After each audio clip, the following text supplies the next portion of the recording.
So when does the Papa Roach kind of connection come up, and and like getting That signed to was their new noise and stuff?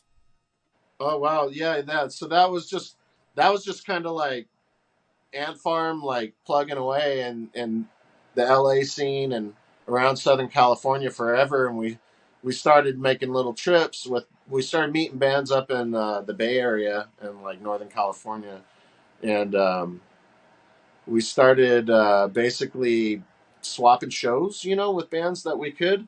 The bands that were interested in coming down to LA and playing in front of our audience, and vice versa. So um, we started getting into that, and then we were friends with the band called Human Waste Project. Okay. Yeah.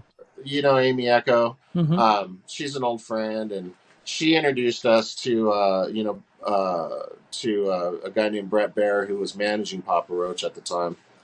And basically, he put me and Jacoby on the phone together one night, and we just talked about swapping some shows. And we had a show coming up here in our area at this funky little bar that we used to always play.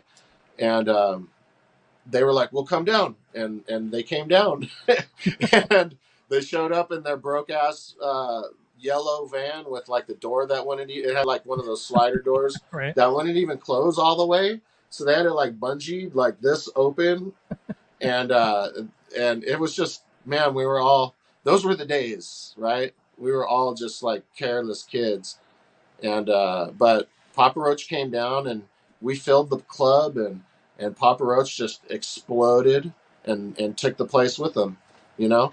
And Jacoby just like literally tearing his forehead open with the SM58 days, and after that we went up and played with them, and we stayed at Jacoby's house and slept on his floor, and dreamt together basically about making it, and getting big, and that's where we did that basically every other weekend for like 2 years or some shit like that. Right. And somewhere along that line we made that little Blood Brothers bet, or that Pact. Blood Brothers agreement, the little pact that we made, that whoever made it first would take the other one up. So they made it, and they blew up, and we watched them. And then when it came time for them to get their own label, they called us up. Yeah, because I mean that's got to be really quick into the Papa Roach. That first album of theirs came out in what 2000. So I mean, by 2001 they already had their own label signing you guys. I mean Pretty much. that's insane how quick that happened. It moved quick, and those were the days of that too. That was pretty common back then. Yeah. It did move very fast for them though, and honestly, it moved just as fast for us. DreamWorks was really on top of their game at that particular time.